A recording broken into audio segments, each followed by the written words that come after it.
믿음은 들음에서 나죠. 영어로도 faith comes from hearing 돼 있어요. comes from 거기서부터 나온다라는 거예요. 그래서 말씀을 듣는 것은 믿음의 발전소와 같아요. 하나님의 말씀을 들으면 믿음이 계속 발전되는 거예요. 제너레이팅 되는 거예요.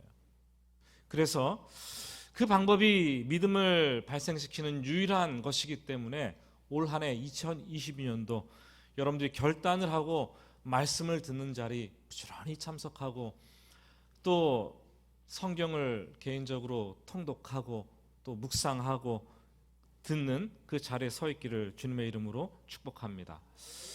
믿음이 들음에서 나는 반면 그 믿음이 떨어지지 않도록 식어지지 않도록 유지해 주는 것은 무엇일까요? 바로 기도입니다. 기도. 이 믿음, 이 말씀을 듣는 것과 기도하는 것은 쌍두마차와 같아요. 믿음을 이끌어가는, 믿음 앞에서 믿음을 이끌어가는 쌍두마차와 같아서 두 말이 끄는 것인데 어느 한 마리의 말은 앞서 나가고 어느 한 마리의 말은 뒤서서 따라간다면 잘 달릴 수가 없어요.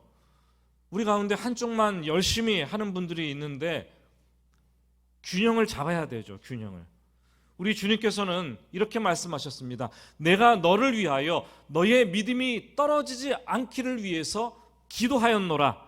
믿음이 떨어지지 않는, 식어지지 않는 유일한 방법은 기도입니다. 기도뿐입니다. 기도하지 않으면 내 믿음이 자꾸 떨어지는 거예요. 밑 빠진 독에 물을 부어보세요. 물이 자꾸 새어나갑니다. 한없이 나락으로 떨어집니다. 믿음이 작아지니까 작은 일에도 덜컥 시험에 걸리는 거예요. 믿음이 클 때는 큰 시험도 이기는데 믿음이 작아지니까 작은 시험이 왔는데도 덜컥 넘어지는 거예요. 우리는 시험에 들지 않도록 기도를 해야 되죠. 오늘 1, 2월 추천도서 목사님께서 잘 광고를 해주셨는데 유명한 청교도 신학자 존 오웬의 시험이라는 아주 걸작품입니다. 거기에서도 보면 시험을 이기기 위해서 신자의 깨어있음 그리고 기도의 중요성을 역설하고 있어요. 꼭 탐독하셔서 올 한 해 시험에 들지 않기를 주님의 이름으로 축복합니다. 우리 교회 성도님들이 신앙생활하고 교회를 섬기는 일들을 보면은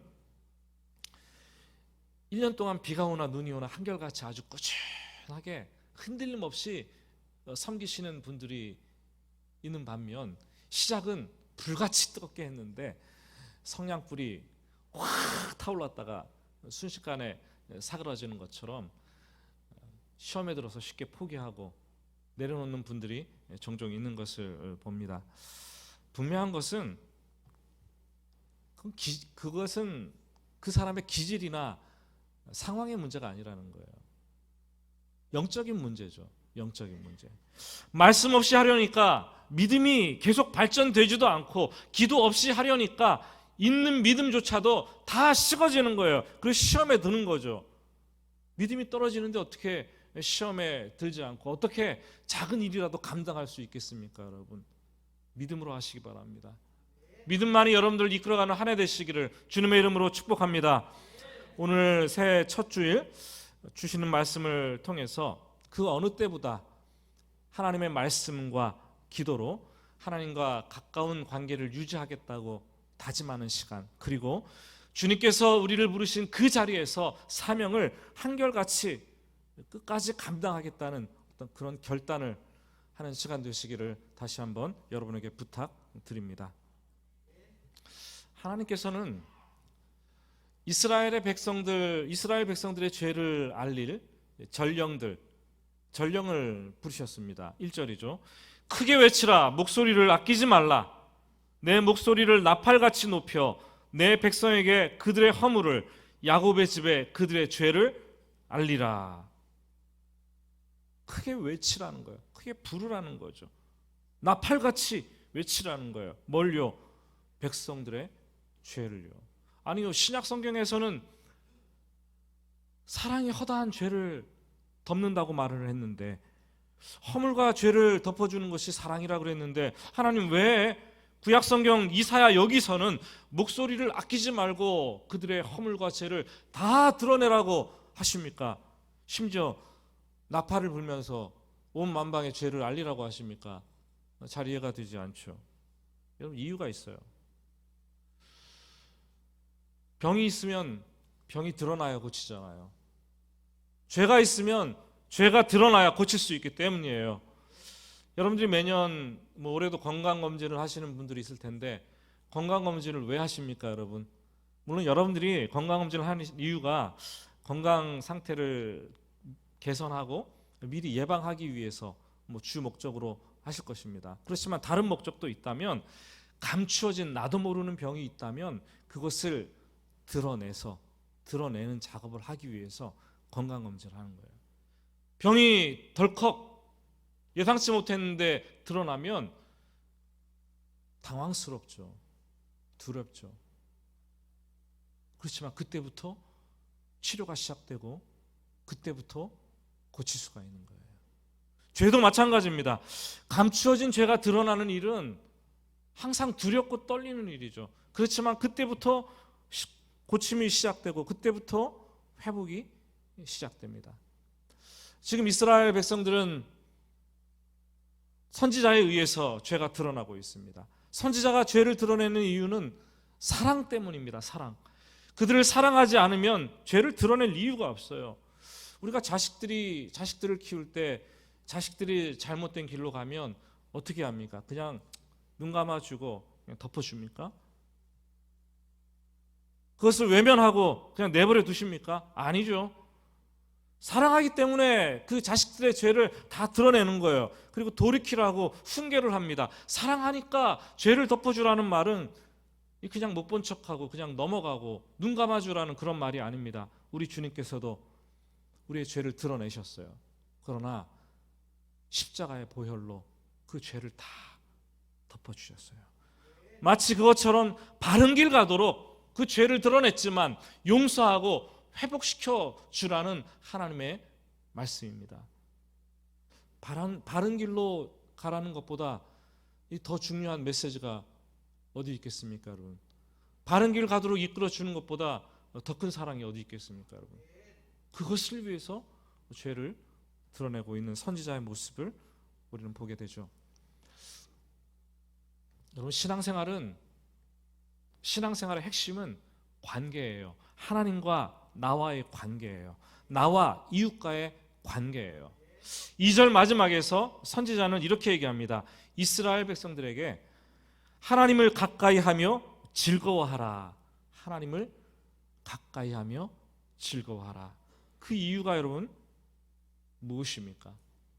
시편 74편 기자는 네가 하나님을 가까이 함이 내게 복이다 라고 말을 하고 있어요. 우리가 이 땅을 살아가면서 여러 가지 복들을 구하지만 다른 복 구하지 말고 하나님을 가까이 한 복을 구해야 돼요. 그것이 우리가 이 땅에서 누릴 가장 최고의 복입니다. 특별히 이 가까이라는 말에 우리가 주목을 해야 되는데요. 키르바트라는 히브리어로 쓰여 있어요. 사랑하면 어떻게 하고 싶습니까, 여러분? 예? 이렇게 부부끼리 앉았는데 이렇게 떨어져 앉으신 분들이 많아요. 사랑하시 않나요? 사랑하시죠? 코로나 때문에 떨어져 앉으신 거죠?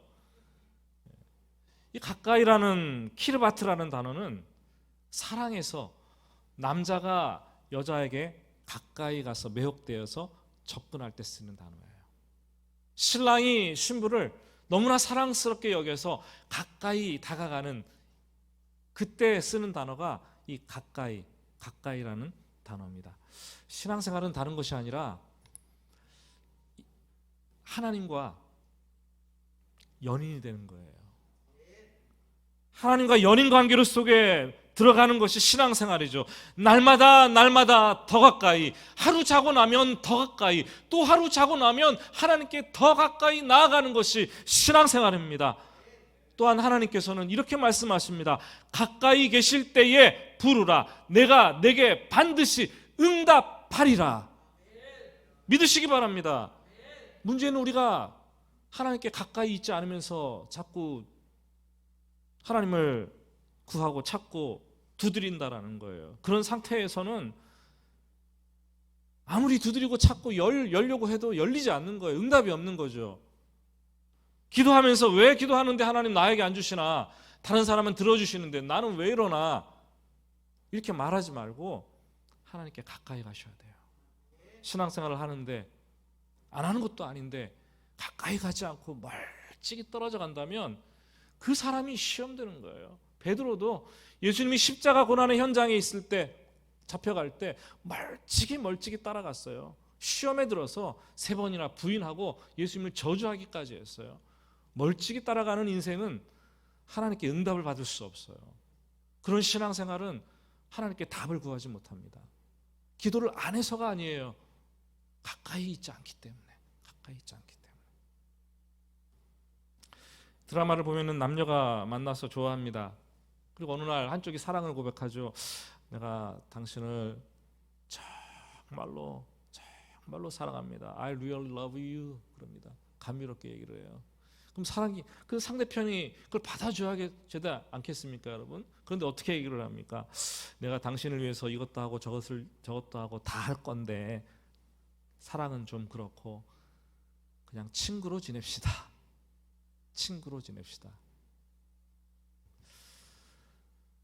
너무 가까이 하지는 말고 좀 거리를 두고서 좀 가자는 거예요.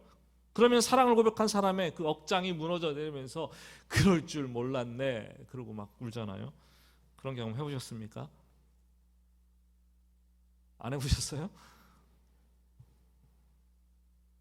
주님께서는 여러분들을 사랑하길 원해요.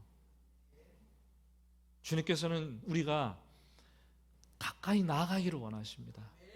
연인 관계를 맺기를 원하십니다.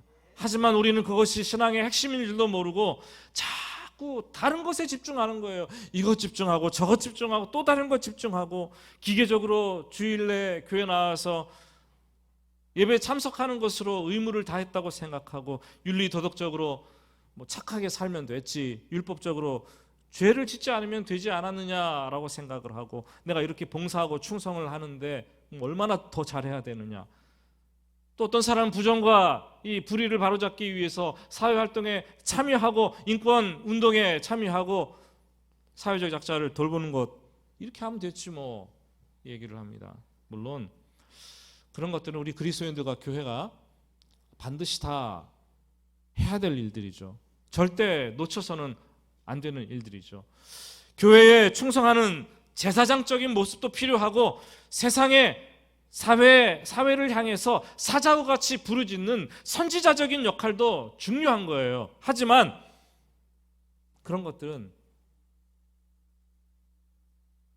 신앙의 핵심이 아니죠. 하나님을 사랑하는 것, 하나님을 가까이 하는 것이 신앙의 핵심이죠. 하나님을 사랑하고 하나님을 가까이 하는 그 관계에 나를 이 동아줄로 아주 칭칭 감아 매야 되는 거예요. 묶어두고, 그리고 그런 일들 속으로, 종교 행위 속으로 들어가야 되고 사회 속으로 들어가야 되는 거예요. 그렇지 않으면 그것들이 신앙인 줄 알고 뛰어들었는데 그 속에서 신앙의 길을 다 잃어버리는 거예요. 헤매고 있는 거죠. 나중에는 빈 껍데기만 붙들고 신앙생활을 하게 돼요. 그러다가 내가 지금 뭐 하고 있는가 생각하게 되죠. 뭔가를 열심히 하고 있는데 신앙생활은 바짝 메마르고 영혼은 죽어가게 되는 것을 우리는 경험합니다. 2022년 무엇보다 하나님을 많이 사랑하세요. 하나님께 가까이 있읍시다. 그게 여러분들에게 복인 것을 믿으시기 바랍니다. 그렇다면 우리가 어떻게 하나님을 가까이 해야 하는가? 3절과 4절은 우리에게 말을 해주고 있어요. 한번 같이 읽어볼까요? 3절과 4절 말씀입니다. 우리가 금식하되 어찌하여 주께서 보지 아니하시오며 우리가 마음을 괴롭게 하되 어찌하여 주께서 알아주지 아니하시나이까. 보라, 너희가 금식하는 날에 오락을 구하며 온갖 일을 시키는도다. 보라, 너희가 금식하면서 논쟁하며 다투며 악한 주먹으로 치는도다. 너희가 오늘 금식하는 것은 너희의 목소리를 상달하게 하려는 것이 않으니라. 그럼 기독교의 경건 훈련 가운데 이 금식은 하나님과 극도로 가까운 관계에 있을 때 하는 기도의 행위입니다. 기도의 행위. 기도는 하나님과 대화인데 아주 친밀한 관계에 있을 때 기도하면서 하는 행위가 바로 금식이에요. 히브리어로 이 금식을 촘이라고 하는데 일정 기간 동안 곡기 음식을 끊으면서 하나님을 향해서 이 시들어 있는 이 몸과 잠자는 영혼을 흔들어 깨우는 것, 그것이 바로 금식입니다. 보통 음식을 먹지 않고 물만 먹고 하는 이 일반적인 금식이죠. 일반적인 금식이 있고, 어떤 특정 음식을 먹지 않거나 하루에 한 끼 금식하는 이 절식이라고 합니다. 절식, 그거는 부분 금식이라고도 해요. 절식이 있습니다. 다니엘이 왕궁에서 왕의 진미를 먹지 않겠다고 결단하고 채소를 먹었죠. 물만 먹었죠. 그래서 이 절식을, 부분 금식을 다니엘 금식이라고도 하죠. 보통 성도님들이 뭐 하루 한 끼 금식 많이 하시는데 절식, 다니엘 금식에 해당되는 거죠. 그리고 일체 금식은 일체 음식을 먹지 않고 물도 먹지 않고 물도 마시지 않는 이 절대 absolutely 이 패스팅, 절대 금식하는 것이 있어요. 에스더가 같이 죽으면 죽으리라 중차대한 사명과 각오를 가지고 있을 때 그는 금식을 하죠. 이런 금식은 3일을 넘기면 몸이 위험할 수가 있어요. 조심하면서 해야 되는 금식입니다. 이스라엘 백성들이 이런 금식을 했는데, 금식을 하고 나서 내가 하나님을 위해서 금식을 했는데 왜 하나님께서 나를 알아주지 않습니까? 하나님께서 왜 나에게 보상하지 않습니까? 하나님께서 왜 내 기도를 들어주지 않습니까? 묻습니다. 그러자 하나님 말씀하시죠. 야, 네가 어떻게 금식했는가? 네 자신을 한번 봐라. 금식을 하면서 네가 오라 그랬지? 금식을 하면서 네가 다른 사람들에게는 일을 시켰지 않냐? 오늘 우리 교회도 그러는 것 같아요. 교회들이 주일에 예배드리고 하나님께 나아간다고 하지만 교회 식당에서 믿지 않는 사람들 돈 주고 일 시키고 하는 거 있잖아요. 교회가 할 일이 아니죠. 금식하면서 니네가 논쟁하며 싸우지 않았느냐? 다투지 않았느냐? 주님께서 묻습니다. 야, 이게 금식이냐? 붉은 배를 입었다고 머리에 재를 뿌렸다고 그게 온전한 금식이냐? 너를 괴롭게 했다고 그것이 금식이니? 묻습니다. 여러분, 금식은 자기 몸과 생명에 위해를 가하면서까지 하나님께 가까이 나아가는 지극히 영적인 훈련입니다. 그때는 우리 영혼이 하나님 앞에 가장 거룩하게 나가는 거예요. 가장 순결한 모습으로 가까이 나아가는 거죠. 가장 거룩한 모습으로, 정결한 모습으로 가까이 나아가서 주님 앞에 서서 주님을 독대하는 그 시간이 바로 금식하는 시간입니다. 내일 새벽에 보게 되겠지만 모세는 하나님과 친구처럼 가까이 대면해서 얘기했다라고 되어 있어요. 우리의 금식하는 기간이 바로 그런 시간인 줄 압니다. 하지만 금식을 하면서도 우리의 동기와 행위가 바르지 못하다면 그것은 올바른 금식이 아니에요. 목사님, 제가 몇 주 금식도 할 건데 겸식도 할 겸 다이어트도 하려고 합니다. 동기가 잘못된 거예요. 조금이라도 그런 마음이 있으면 금식하지 마세요. 뭐 가재치고 또랑치고 가재 잡고 이건 아니에요. 예? 금식하면서 다이어트 한다 이런 말은, 이거는 생각도 하지 말아야 돼요. 여성 여러분들 그렇게 하지 마시기 바랍니다. 그런 금식은 하나님께서 받지 않으십니다. 또 금식을 하면서 내가 원하는 일을 하시도록 하나님을 막 조종하려고, 이끌어가려고, 몰아가려고 한다면 그 금식도 하나님께서 받지 않으시는 거죠. 오히려 그것은 하나님과 전혀 관계없는 성도의 위선이고 가식입니다. 거룩하지 않은데 거룩한 척 보이려는 가증스러운 행위죠. 우리는 금식 이외에도 모든 종교적 이 행위를 하면서 정말 내가 하나님 앞에 가까이 나가고 있는가 점검을 해야 돼요. 주일날 교회 오면서 하나님을 생각하고 예배를 드리면서 지금 이 자리에서 내가 하나님을 사랑하고 있는가, 사모하고 있는가? 그런 질문을 던져야 돼요. 그 질문을 던지면 잠이 오겠습니까? 예배에 딴 생각이 들겠습니까? 사랑하지 않기 때문에 우리의 신앙이 그런 상태로 들어가는 거예요. 다른 목적이 있거나 다른 사람을 보이기 위해서, 나를 위해서 이 신앙생활을 하고 봉사하고 충성하는 종교생활을 한다면 뭔가 잘못된 거죠. 그러니까 점검하지 않으면 나도 속는 거예요. 나도. 목사님 저도 가끔 속아요. 이렇게 설교를 막 소리치면서 하고 나잖아요. 그러면 죄송합니다. 제 믿음이 막 되게 좋은 것 같아요. 스스로 느껴지기를. 저 스스로 속는 거예요. 제가 강단에 서서 여러분들에게 막 이렇게 해야 됩니다 말하고 나면 스스로 속는 거예요. 속는 거. 설교하는 행위 때문에 속는 거예요. 여러분 직분에 속지 마세요. 여러분 종교 행위에 속지 마세요.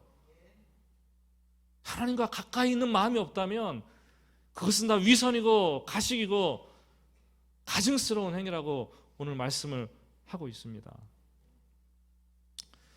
예수님 당시에 바리새인들은 그 누구보다도 하나님께 가까이 나아가려고 했던 몸부림치던 사람들이 아닙니까? 남보다 거룩함, 남보다 좋은 신앙을 추구했던 사람이에요. 남보다 하나님을 잘 믿겠다고 나섰는데 남보다 하나님을 잘 믿겠다고 한 것이 문제였어요. 사람을 의식하게 되었어요. 자신들이 금식을 하는데 이 금식 현장을 자랑하고 과시를 했습니다. 예루살렘에는 일주일에 장이 2번 섰어요. 월요일과 목요일에 섰는데 그 월요일과 목요일에 장이 서게 되면 장터에 나갑니다. 슬픈 기색을 해요. 그리고 얼굴을 흉하게 합니다. 사람들 앞에 나타납니다. 근데 어떤 사람들은 바리새인들은 좀 더 창백하게 보이려고 얼굴에 이 붓가루를 횟가루를 이렇게 칠하고 이렇게 바르기도 했다라는 거예요. 한번 상상해 보시기 바랍니다. 장날이 됐는데 얼굴에 횟가루를 분칠을 허옇게 하고 슬픈 눈빛을 하고 얼굴을 흉하게 해가지고 마치 강시처럼, 강시 아시죠? 강시처럼 시장에 돌아다녀서 사람들을 다 만나는 거예요. 그 사람들이 묻는 거예요. 아니 지금 어디 뭐 건강이 안 좋아요? 지금 왜 이렇게 창백해요? 뭐라고 말합니까? 아, 내가 좀 금식을 하고 있어요.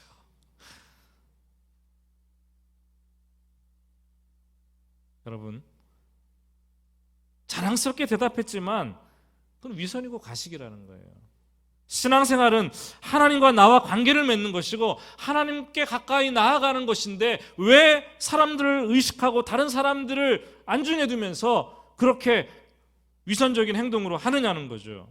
오늘도 주보 삽지에 새해 첫 줄이 돼서 직분자 임명 페이퍼를 여러분들에게 드렸는데 내 건 내 이름만 보면 돼요. 예? 그렇지 않고 다른 사람은 뭐를 하나 도대체 의식할 필요가 없어요.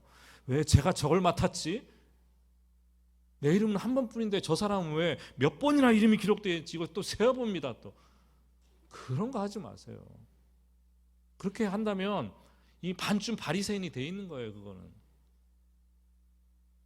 나 자신이 하나님께 가까이 나아가는 것이 신앙인데 이 새까맣게 잊어버리고 자꾸 사람을 의식하게 되고 종교 행위를 하게 된다면 그것은 신앙생활이 아니라 종교생활로 전락을 하는 거죠. 하나님께서 얼마나 답답하셨던지 직접 말씀을 하십니다. 내가 기뻐하는 금식은 7절과 8절이죠.